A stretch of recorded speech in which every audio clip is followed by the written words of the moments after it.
Hello there, dear friends, and welcome to another devotion. We are on day 70. Distress of nations is coming. Distress of nations is coming.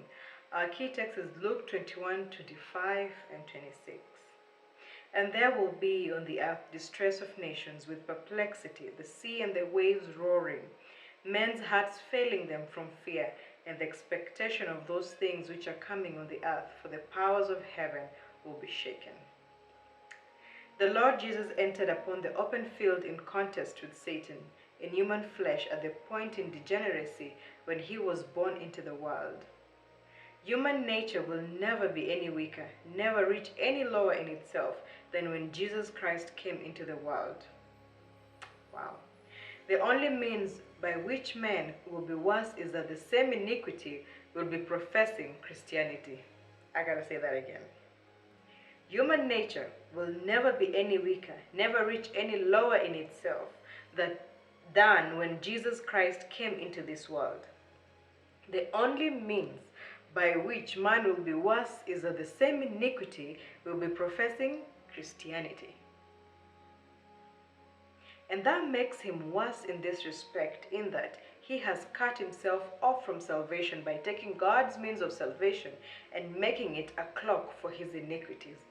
When this Christian, in his iniquity, professes Christianity, it makes him worse because he has cut himself off from salvation by taking God's means of salvation and making it a cloak for his iniquities. In himself, in the flesh, his own practical wickedness is not any greater. Only now he is a hypocrite as well as wicked. The world in the last days will not be any worse in itself than it was when Christ was born into the world. The only way in which it will be worse is that in having a form of godliness but denying the power thereof. It uses the profession of Christianity to cover its ungodliness. So it perverts God's only means of salvation so as to destroy itself against all remedy. Read the last verses of the first chapter of Romans if you wish to have a picture of the world in the last days. The one who believes in a millennium of peace and righteousness before the coming of the Lord will doubtless be shocked, but he needs to be. The seed which produces such a crop is already sown broadcast. That man of sin, the son of perdition, who opposes and exalts himself above all that is called God, all that is worshipped, is the strongest force in Christendom, and its power is daily increasing by the blind acceptance of its principle by professed Protestants. The majority of Protestants follow in its train, accepting the symbol of justification by works instead of by faith.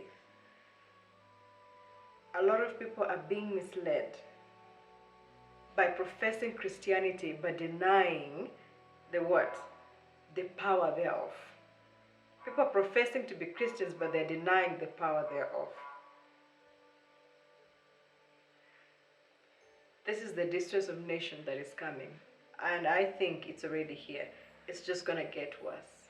May God help us that we can be found on the side of the Lord.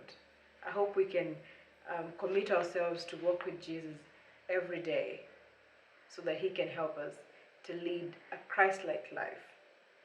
I hope that's your prayer, and I hope to see you on the next devotion. Until then, may God richly bless you. Bye-bye.